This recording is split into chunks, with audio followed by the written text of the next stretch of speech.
good afternoon, and welcome to our 5th episode of Museum Moments, celebrating the 25th anniversary of our Goodman Family Judaic and Archival Museum. Our last episode, we had a wonderful time reminiscing about summers spent in South Haven with our special guest, Norm Sampson. If you haven't seen it, be sure to check it out. Today, though, you're in for a real treat. First, let me welcome our amazing co-chairs of our museum, Susan Loss and Janet Strout. And we are so happy today to have Rabbi Marla Hornston joining us for this very special episode. And Marla is going to introduce you to our special guest now. Thank you so much, Carrie. I have to tell you, I am so excited to be able to introduce our special guest artist today. It's kind of amazing for me to actually say that I have known Isaac Brynjegard-Bialik for over 25 years. Isaac, it's impossible to believe that much time has gone by. You look exactly the same as when we met each other during my first year of rabbinical school. So just so everyone knows, Isaac's wife, Shana, is a Reform rabbi, and she was in my class. And so we all spent the year in Israel, 1995-96 together. And it was a great year. And to know that friendships like that last and that we meet up again today is so very special. And Isaac is someone who's really special. I mean, creative beyond. And I mean, whoever would think of combining comic books and the Jewish art of paper cutting together. And I really just can't wait for you to experience what he does. So from his official bio, I will share with you that Isaac is a Jewish artist living and working from his home studio in Southern California, and we're going to get a taste of that today. He cuts up comic books, and he reassembles them into work made of clean lines and patterns, sinuous shapes and sharp edges, large fields of color, and small, intimate spaces. Isaac exhibits his work in galleries around the country and regularly speaks about the intersection of art and Judaism. He's on the executive board of Jewish Artists Initiatives, committed to fostering visual art by Jewish artists and promoting dialogue about Jewish identity and related issues. His work is regularly featured in print and online, including recent articles in The Forward, the LA Weekly, Cleveland Jewish News, and KCET's Artbound series. And so I present to you my dear friend, Isaac Brynjegard-Bialik. Thank you so much, Rabbi Marla. And Janet, Shosh, and Carrie, it is a pleasure to be here with you in Michigan. I think we're very excited. We're all very excited to have you here with us in a little cold weather today.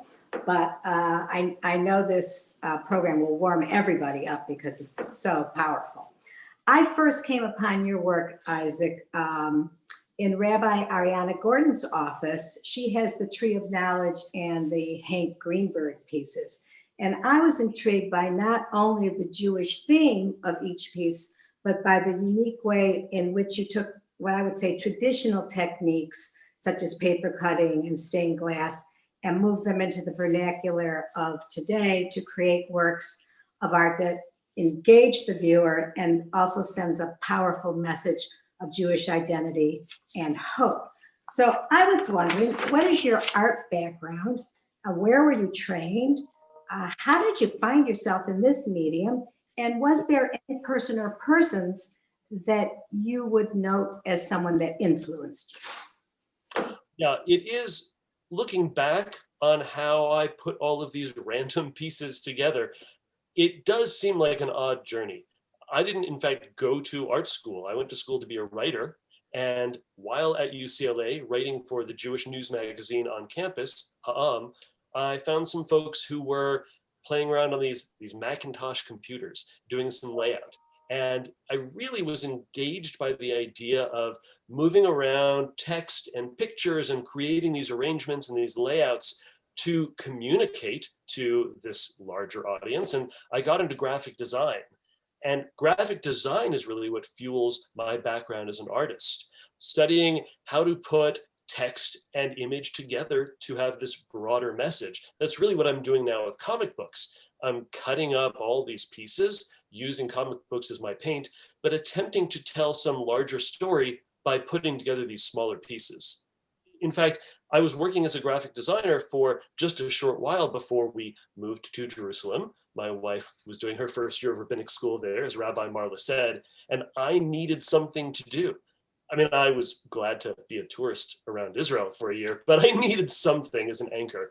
And I had recently discovered paper cutting because our ketubah was made by a lovely local artist, Deborah Band, who you may know her work. She has a few books on paper cutting. She has these beautiful interpretations of traditional texts with this very lovely, calligraphic style of paper cutting. Beautiful work. And with that as inspiration and a little free time on my hands, I bought myself a knife and a cutting mat in Jerusalem, and I started cutting paper. And I cut paper all year. I had my first little show in a craft fair for Yom Yerushalayim right there in Jerusalem at the end of that year.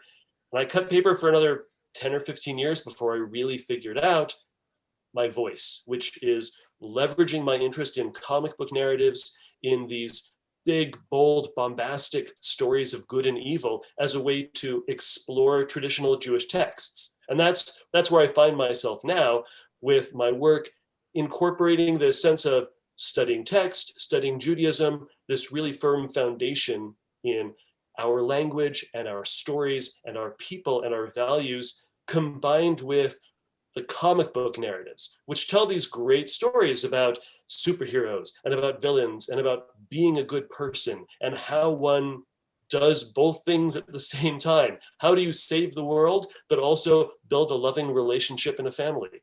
And it's these great stories which I think mirror the stories in the Torah, because so many comic books were written and drawn, developed, created by Jews. The whole industry was created by Jews in the early 20th century.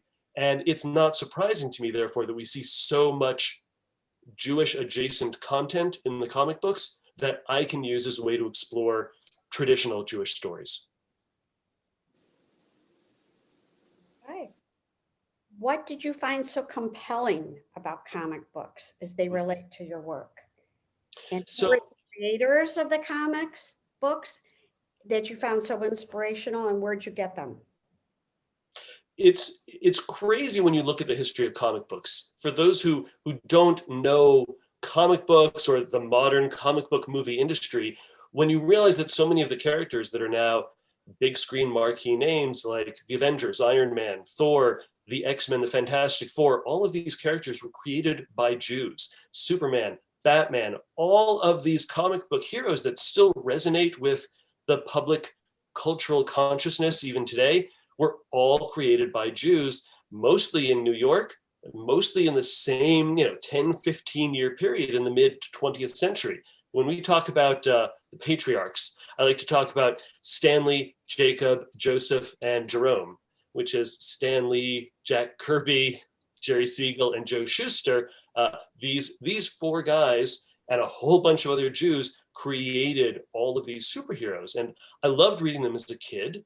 There was something about the way they explored stories, about the way they told stories, about the way that they brought you in with this combination of words and pictures, that it just spoke to me in some deep, visceral way.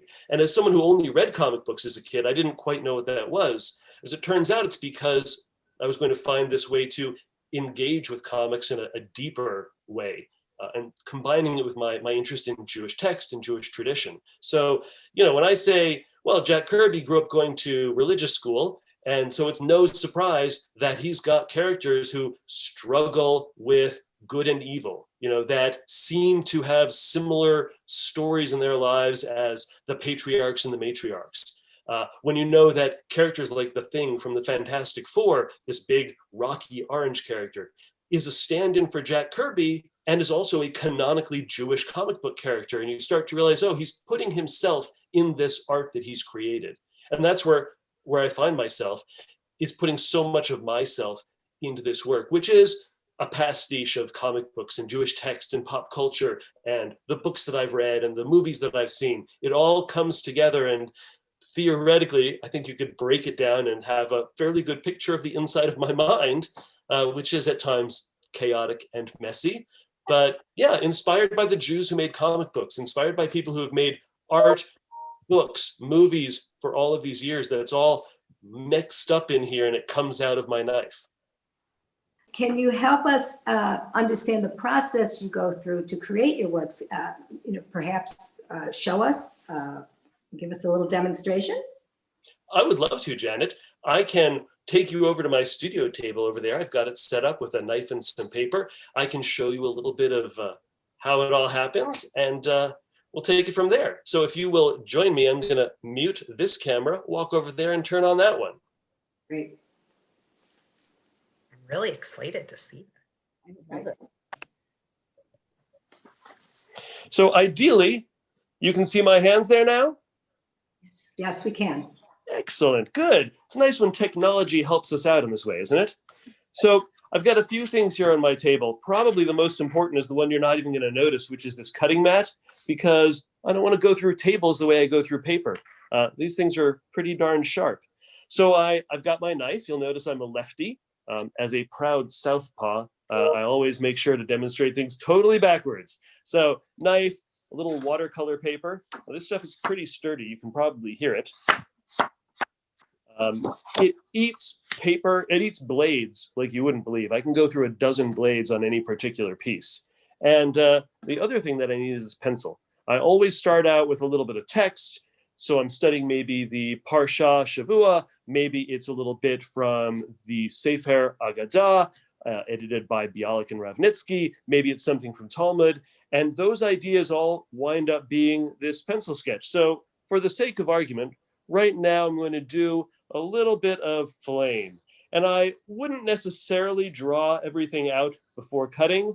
Sometimes I find it nice to just cut randomly and see what the knife is going to do. But in this case, you should be able to see these flames taking shape on the paper. So I might have this little design going on. And then once I have enough complexity, I'm not sure that this is totally it, but there's my little flame design. Of course, I suppose I could turn it upside down and have it be water falling or something. That's the beauty of these simple geometric shapes, is that they serve a lot of different purposes depending on what comics I wind up using in there. The next step is taking this sketch and just starting to cut out these shapes. Now, I always talk about knife safety because these are pretty much scalpels, and you do not want to be cutting towards your fingers. You want to be careful that you're not ever approaching your body. And it's probably a good idea to avoid having distracting things going on, like, talking to a camera or doing a museum moments while you're cutting paper, because that could be potentially dangerous. You don't want any injuries in your studio, although I hear that a little bit of blood tends to be good public relations for any activity. So we're going to avoid the blood and go for art, and we'll see how that happens. So what you're seeing here, ideally, if you're watching, is me cutting nicely through this paper and trying to use the knife to define these spaces that I've drawn in my sketch.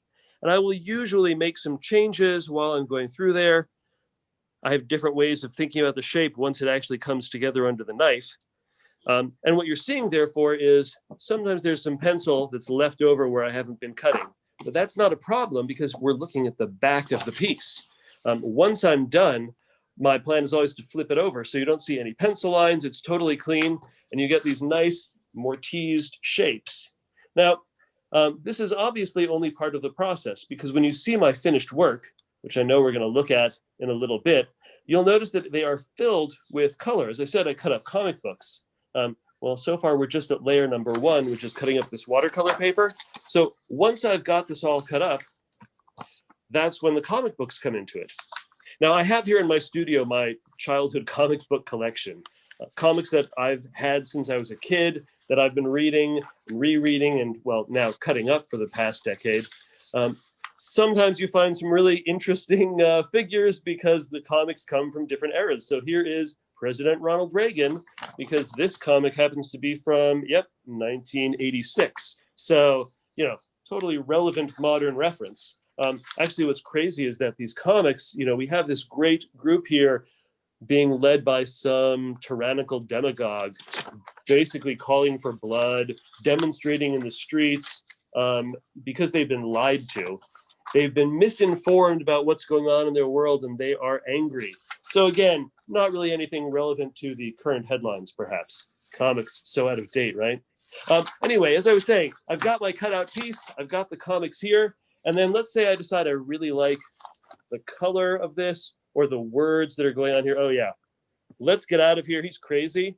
I mean, I think I've said those words a few times over the past couple of months. So I'd rip that page out of the comic. That always scares a few comic fans. And in essence, I start finding pieces that are going to help me tell this story. And then the comics can show through. And I may stick with my original ideas. Ooh, this takes place in Los Angeles, which is perfect because that's where I am right now.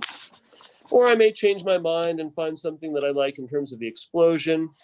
What's really great about this process is that I have this vision of what a piece might be beforehand, thinking about fire, thinking about flame. Maybe this is inspired by the old sacrificial practices of the ancient Israelites. And then I start looking through comics and I may get completely different ideas about how to explore that idea. You know, there's these wonderful broad stroke pictures. You know, here we have this beautiful yellow lightning over a purple field. And my job as an artist is to search through these and find pieces that speak to me and that help me tell my story. Janet, I hope that answers your question in terms of process. Probably what it would make sense to do is maybe share some of my finished work so people can see what happens after this stuff. That would be fabulous. And I do believe you helped us understand how it is that you create your work now. So sure, let's see some finished work. All right, that sounds great. Well, I'm going to share my screen then, because again, the magic of technology allows us to do so much more than we used to be able to do, right? So if I'm doing this correctly, what you're seeing in front of you now are some pieces from my Paper to Philosophia series.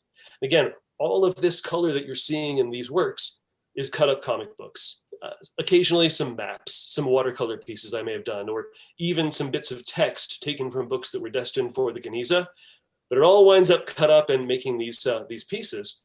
Now, individually, each of these works is 18 by 24, so you're seeing them significantly smaller on your screen. But what I'm trying to convey with this series is a sense of the experience of praying. What saying the words of these prayers does for me internally.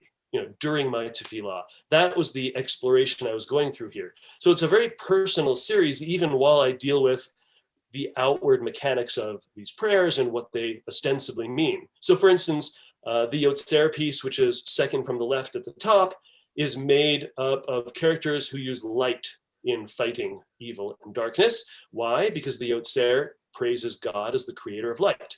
Next to it, the darker piece that seems to have a little bit of a chamsa coming through it is a piece about the Ma'ariv Aravim.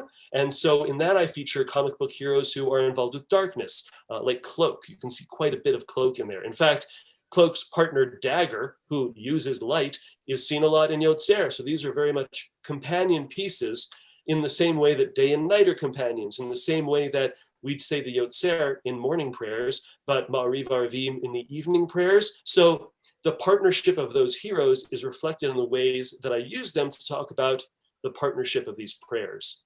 And that's really what all of my work is striving to do, is not to make light of our text. It's not this whimsical little idea about, oh, wouldn't it be funny if comics were in there? I really believe that we can use the lens of comics to help us think differently about our texts. It's a very midrashic process. Traditionally, midrash, of course, is when we want to study Torah, but in order to understand it, maybe we use another text as a way to explain it. So that second text, maybe it is, we're looking at something in Bereshit, but then we're using something from Tehillim, from Psalms, to understand the way the words are used. In this case, my secondary text is comic books, and they help me to explore these stories. So yeah, from on my table, a little bit of cut paper and a little bit of comic, this is where we wind up.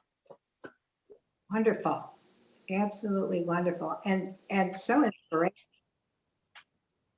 Josh? Thank you. Isaac, has a Jewish theme always been a part of your art? Good time for tribes, women of valor, men of steel? Yes, you're asking about Jewish themes in my work. Right now, it seems so obvious that this is what I should always have been doing. But I have struggled with that at times, thinking about, are people going to get what I'm doing? Is religious art something that no longer has a place for people to think about. I mean, when we would go to galleries and museums in the old days or now when we see work online, it does feel like there's a niche that religious art takes that maybe is, too off to the side or too extreme or too small group. And I thought about, do I really want to pin myself down in this way? Or do I want to do something that's more broadly interesting that everyone can get into? And I realized that once I started thinking about the work as how can it be popular? How will people like it? That took me away from what I really wanted to do as an artist, which was explore my ideas about our tradition and give voice to some of my ideas about these stories. Once I started thinking about the audience too much, I felt like I was distanced from it. So I have embraced the Jewish part of my work. I've just accepted that that's what's in my head and that's what's going to come out on the page. And now that is a clear first step in anything that I work on. It's what is the parsha we are studying this week? Or what is the text that my wife mentioned to me that I'm interested in? And we'll talk about it here. My wife is my muse, my inspiration, my partner, my love, and always gives me these wonderful ideas to explore. And that certainly comes out in the work. So yes, it is heavily and unabashedly Jewish. And I hope that there is an audience for that. I hope people like it. I hope people engage with it.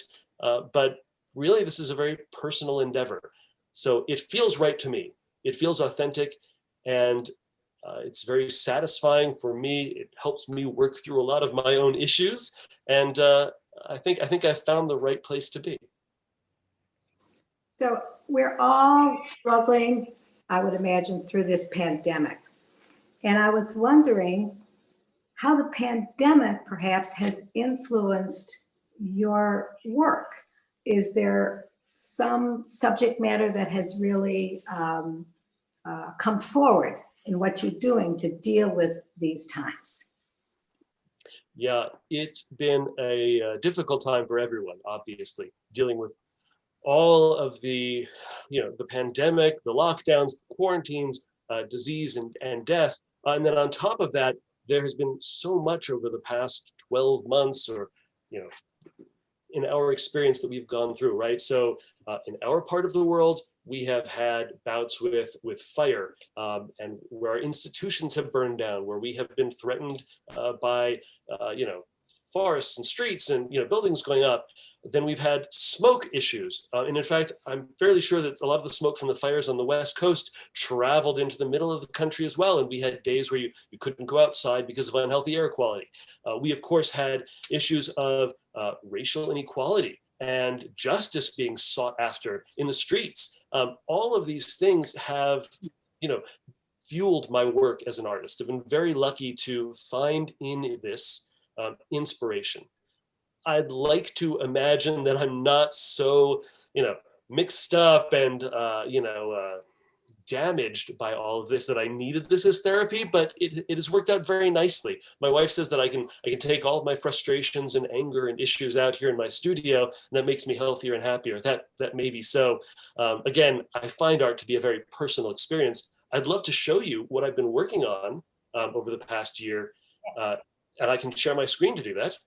We would love to see this. Excellent. So, Shosh mentioned as well my 12 Tribes series. This is where a lot of my work had been even 4 or 5 years ago. There's a hint of social justice in my work. In this case, dealing with the 12 tribes, which traditionally we talk about the 12 sons of Jacob, each forming a tribe, and they have all these symbols. That's really not historically or culturally the way our story as Jews happened. It's a whole bunch of peoples that came together and chose to live as a nation. So this is my exploration of America. Each of the tribes here is made with a different minority superhero. I was really thinking about what it means to be American, to choose to live together, to bring together people of different experiences and say, we have these shared values. We believe in liberty and justice and the words at the bottom of the Statue of Liberty. And a lot of my work reflected that. But in these past couple of years, I I guess politics and the toll of existence in the 21st century has gotten a little rough. And so I started to have a little more political influence in the works that I produce. Sometimes that is anger or frustration. Sometimes it is joy. Sometimes there is tragedy that is reflected here. On the right, this is a portrait that I did of Justice Ruth Bader Ginsburg just after her death this past year, reflecting on her legacy, reflecting on the Supreme Court, reflecting on what it means to live in America in 2020 and now 2021. So yeah, a lot of that emotion, a lot of that turmoil comes through in this work that I've been doing recently. This piece, which should sound familiar to a lot of Jews because it comes from a Jewish poet's words. Emma Lazarus wrote this wonderful poem, The New Colossus. The words are found at the bottom of the Statue of Liberty, in which we invite those huddled masses yearning to breathe free, to come to America for justice and for opportunity. And at a time when we've been hearing so much, I can't breathe, when we hear so much of our citizenry having difficulty with even the basic literal ability to breathe free, and yet we still believe in the vision of that metaphorical breathing free. This is me exploring that idea. What does it mean to breathe free? What does it mean to live in America? What does it mean to come together and to demand justice? That's where this piece came from as well, inspired by the Wall of Moms in Portland, Oregon. Again, 2020 had so much going on. This was this wonderful moment where there were these women in the streets of Portland wearing yellow, out demanding justice, demanding equality, demanding that everyone's voice be heard. And there were some wonderful photographs of that, which inspired me to make this piece, which is made with cut-up comic books featuring specifically female mom superheroes. There are plenty of them. There are some great stories being written in comic books these days, stories that you wouldn't have expected at the beginning of the comic books mishigas in the 20th century.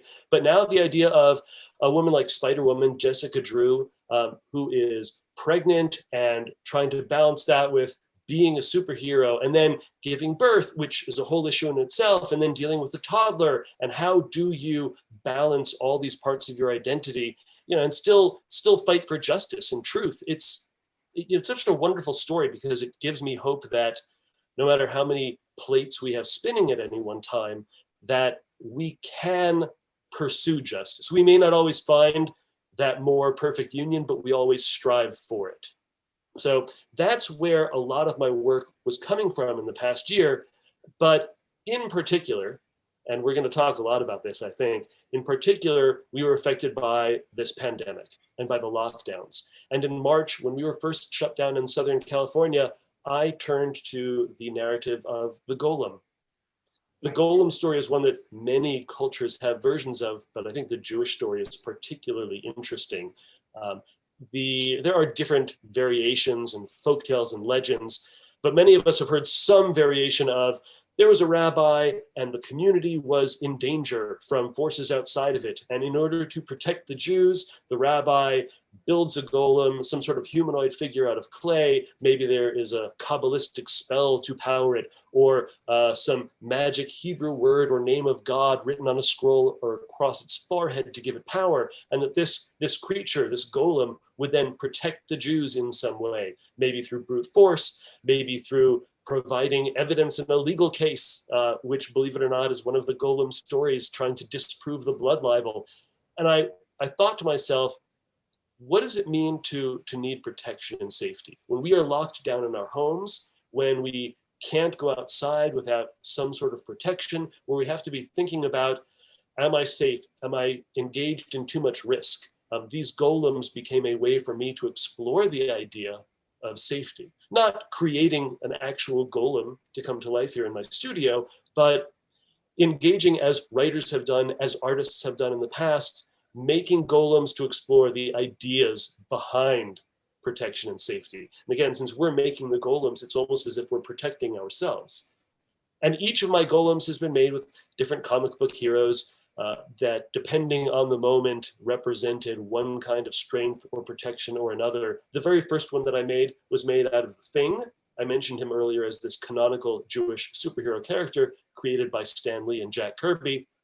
And you can see those big rocky arms and this force of strength, this mystical blue eye in the forehead perhaps, and his empowering words are in his right arm where it says, "'Cause it's clobberin' time," which is the Thing's catchphrase and was how I was feeling right at the moment. We need some model of strength and protection.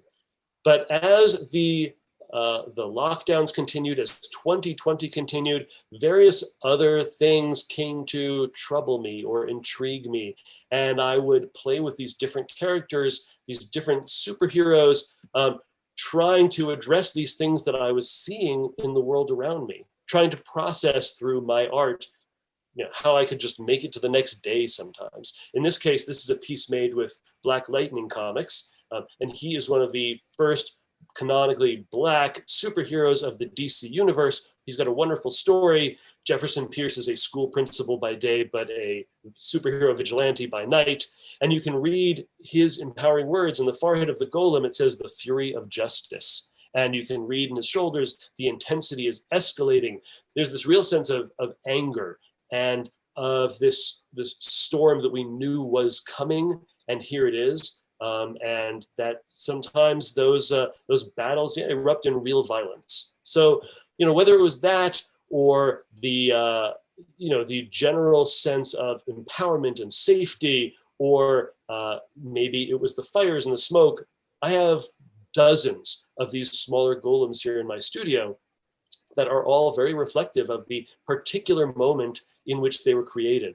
This is, in fact, one of my more recent ones, in which you can actually see in his shoulder someone saying, "Gasp, the virus." And this is made up specifically with comic book heroes who are doctors, like Dr. Strange, that you can see right in the center. I was thinking about all that our doctors and medical workers do to help us feel that sense of safety, to protect us from the virus, either by giving us good medical advice and treating those who have caught COVID, or developing the vaccines so that we can one day be safe again and venture back out into the real world. So this is where I've been for the most part, making golem after golem after golem. And as I said, these here are all very small ones, but I've been making some larger ones as well. My studio is filled with them in different sizes. So you have been very productive during the pandemic, maybe more so than a lot of people. I've been very lucky to still find inspiration and the ability to keep working. As I say, it's kept me sane and it's kept me healthy.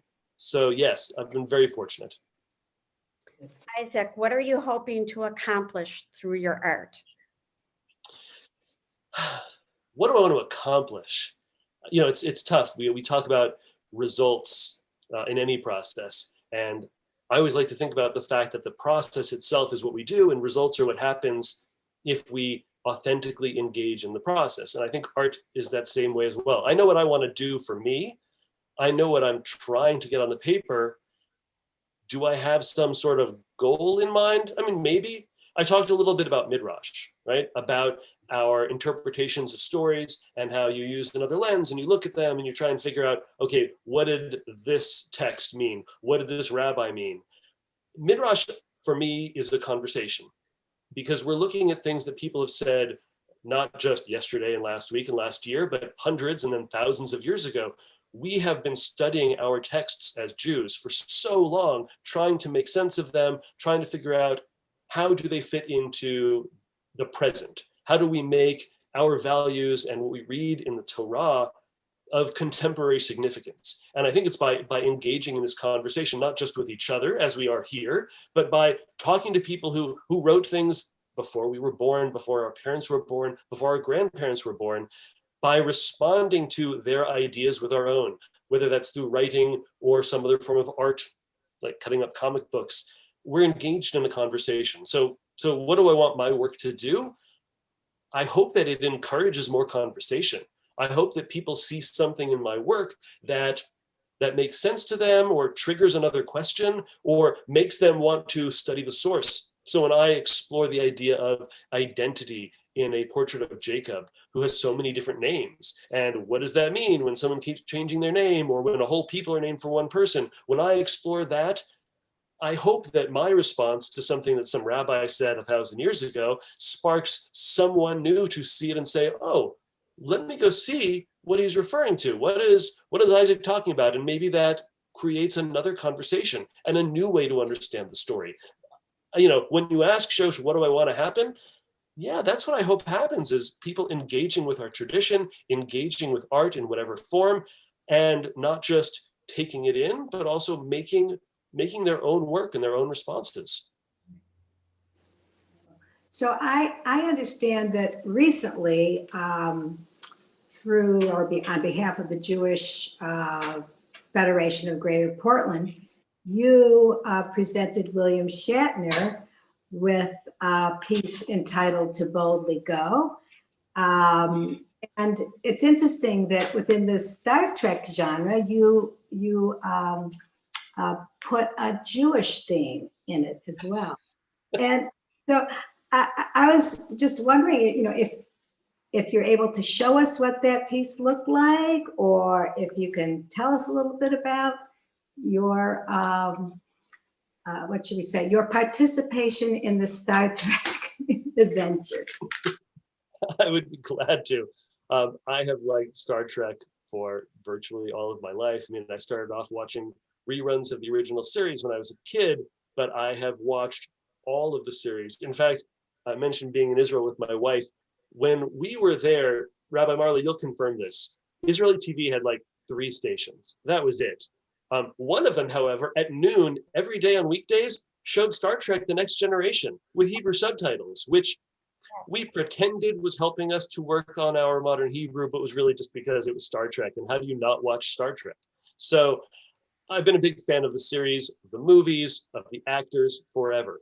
And when William Shatner was invited by the Jewish Federation of Greater Portland in Oregon, not the other Portland, when he was invited to come speak at their annual gathering a few years back, and he was planning to talk about his involvement in the Jewish community, because William Shatner, who played Captain Kirk in the original series, is a Canadian Jewish actor. And he was asked to speak about his life as a Jewish person and what that meant to him, and the role of philanthropy in Judaism, and how one, as someone with celebrity, can use that to good ends. And I was asked to make a piece for him to mark the occasion. And I would love to share that with you. Obviously, the original is in William Shatner's house right now, so I can't just drag it out of here, but I do have the ability to share with you a picture of it, because I've got it right here. And yes, it's called "To Boldly Go," which comes from the words from the opening narrative over the Star Trek titles, where we hear that their mission in space is to boldly go where no one has gone before. I'm using the more modern version. In the original, it was "To boldly go where no man has gone before." And this piece is an exploration of that idea, about going off into the unknown, as they did in Star Trek, but also an exploration of the story of Lech Lecha. So in Bereshit, we hear that Abram and Sarai are called by God to go off into the unknown, to go to this place that God has shown them. And they have to go off into the wilderness, and they don't really know what to expect other than God has told them to go there. And there's this wonderful midrash in which we discuss the fact that Abram and Sarai, Abraham and Sarah later, were the first to bring blessing to other people through themselves. God blessed people before them, but we don't really hear people getting blessings from other people until Abram and Sarai do so. So as they go off into the wilderness, in pursuit of coming to this new land, with this new idea of monotheism, they bless everyone that they come into contact with. People have luck and good things and good fortune happen to them just because Abram and Sarai are there. And they change their names, Abraham and Sarah, and all of a sudden they have this new adventure. And I was thinking about William Shatner and what he has done as an actor, not just made some wonderful television programs and movies, but also has used his celebrity to become a philanthropist. And he has a number of different charities and organizations that he has started and or supported over the years to make sure that what he's doing is making the world better because of his presence. He's bringing blessing to the world. And so this piece is a reflection of Star Trek and Torah and William Shatner himself. And it's made with cut up comics, Star Trek comics, particularly those featuring Captain Kirk. So you can see that sort of orangish yellow shirt that he wears behind the camel caravan at the bottom. Of course, you can see that sort of space, the final frontier behind these mountainous desert areas in the center. And those rocks themselves, that sort of rocky outcropping, actually is based on Vasquez Rocks, which is this lovely, beautiful park out here in Southern California. It's also the setting for quite a bit of Star Trek and other television shows. You may remember that original episode where Kirk fights a Gorn, this sort of green lizardy creature, and then Captain Kirk eventually reinvents gunpowder. That's shot at Vasquez Rocks. So here I've got that scene as the background for Abraham and Sarah as they go off, they boldly go into this new land that God has chosen for them and has chosen them for. So that's this piece, and as I say, it hangs in William Shatner's house, and I was so excited about the opportunity to make something for someone and then to spend a little time with him at the gala. I brought my family up.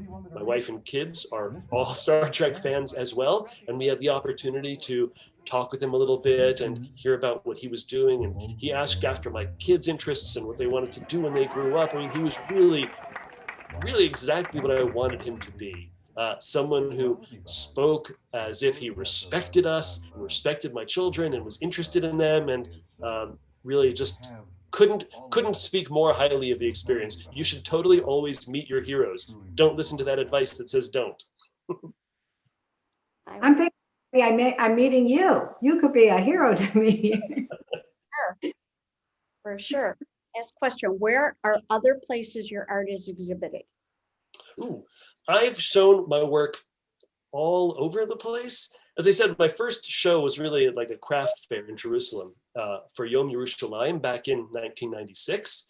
I had a little table and I just cut some stuff and I was selling it right there. And it was this sort of start. But since then, I have shown my work in galleries across the United States, in Jewish galleries, so certainly synagogues and temple museums and Jewish community centers, but also secular galleries from Los Angeles to New Jersey, from Chicago to San Antonio. It's been so great to have the opportunity to share my work with different communities, to see how people respond to it in different settings. Sometimes I get a show and it's all Jewish people who come because it's Jewish work, or I may get comic people. I did a show here at my local comic book shop, Brave New World Comics in Newhall, California. I got to do a show in their attic space, which is sort of like open space. And I had a whole bunch of comic book people who didn't really know Torah, who didn't necessarily know religious text, but they knew the heroes. And they were able to see what I was doing with those stories. So it's been really exciting to do that, to show my work all over the place. And then the work that I do with my wife, Rabbi Shauna Brynjegard-Bialik, we travel around, or pre-pandemic, we travel around the country and we do a little thing where we do these residencies. So we teach about art and comic books and Torah, and I'll sometimes do a little pop-up gallery. So that's also given me the opportunity to be in different communities and to share the work, to talk about it, and even to get other people to create with me in workshops. There's nothing as exciting as hearing that the work resonates with someone. Someone who I don't know, who doesn't know me, but sees something in the work that makes sense to them or makes them want to ask a question. And I love that. We had, hadn't we, Shosh, planned on bringing Isaac into the Goodman Museum pre-pandemic. That is still a goal of ours. We just don't know when that's going to happen yet. But I think after having people see our museum moments right now, that the desire to physically come to the museum and see what you're really doing will be overwhelming. We might have to limit the attendance, show. I hope so. I mean, here's the thing. So right here, I love doing this. This is what's fun about the camera as well, right? So I've got my series here of guests just behind me that I did for a show in Cleveland. And there are these large portraits. Oh, if I turn my head the right way, you might be able to see so much of my work is either a self-portrait or it figures my wife in it. So this is my Abraham and my Sarah. This is totally based on my wife. And the thing is, it's fun to share in this way. It's fun to put them up on screen and, to be able to show you details of them, but it's a very different thing to be in front of the work. You read from my intro, Rabbi Marla, about those intimate spaces. And it's because, so much of this work, because it's made from comic books, there are these tiny little things going on in here, little details and little speech bubbles. And it's not that you can't appreciate the work from afar, but it's so different up close. In one exhibition, do I have a shot of it here? I do. I'm going to bring this photo up while I talk, and we may run it across the screen. In one exhibition, we had magnifying glasses hanging in the gallery so that people could not just get up close to the work, but could really get in tight and see what was going on there. These aren't reproductions of comic books. These are my actual comic books. And so when you get in close, you see the texture of the paper, you see the printing dots. Old printing processes were made by basically shooting a bunch of ink in tiny little dots. And if you put red and blue close enough together, from far away, it looks like purple. And when you get in close to the work, you can see that. So yeah, it's really a wonderful opportunity to come into a community. I would love to come to Temple Israel and share this with you in person. For now, this is where we are. And if this is what we can do, then I'm glad to enjoy this as well. Isaac, your authentic creative vision interwoven with this tradition, I'm blown away. It's completely spectacular. And I see our Wasserman Atrium filled with all of your work. And I can't wait till that day. It gives us hope that we have something to look forward to coming up. I know people are going to want to look at your website. Can you please share your website with us? And if anybody wants to purchase any of your prints, how do we do that? Sure. My website is fairly easy to remember. It's nicejewishartist.com. It follows the basic website rule of you never want to have to spell it out. You don't want to have to worry about where the dots and dashes go. It's one thing, nicejewishartist.com. And from there, you can see a little mini gallery of my work. There's a link to my blog where I post new things all the time. There's a link to my online shop where you can see and purchase prints of my work. It's always a thing in progress. I like to update the website as frequently as I can with pictures of shows. My hope is that someday soon I will be back on the road with my work and those pictures will be up there as well. And you can also link from there to my Instagram site, which is @nicejewishartist. I'm always putting pictures up there, showing my in-progress work in the studio. I'm glad to have followers and glad to have people out in the digital world following me and engaging and having a conversation there as well. Great. It was so nice of you to give us your time today to not only discuss your work, but to show us how you actually create it. I, for one, have gotten a greater appreciation. There's one thing to see the piece. There's one thing to really engage in it. And you have prompted my desire to just get up close and personal with your work. I have a special treat then, because anyone who's hung out this long in this museum moments deserves it, right? So you saw this piece on a slide earlier. This is one of my most recent golems. What I haven't done yet, the final step of all these pieces is sealing them up with tape on the back. So this is close, but it's not sealed yet. What you can see on the inside, I don't often show this because it's a little too much of the process, but this is the collage part, and there's this top layer. This is how it all comes together, Janet. It's the sort of thing that you miss when you're in a museum or gallery setting because you only see it finished, but you can see all the pieces that go in there and get covered up. And sometimes it's layer upon layer of comic. It's almost like an archaeological tell where these civilizations get buried. Things early in the process that I thought made sense get covered up. So a little treat for those of you who hung out with us this whole time. Amazing. Great. I love that. Thank you. Thank you so much, Isaac, for taking the time. And we are so thrilled to have had you. I know Rabbi Marla was so excited. I was, and I'm so happy to have spent this time and to share you and show you off to Temple Israel. And I'm so glad that they get a taste of you and to really like experience, who you are and what you do. And I just want to say thank you. And thank you. It's been my pleasure. Thank you. Thank you so much.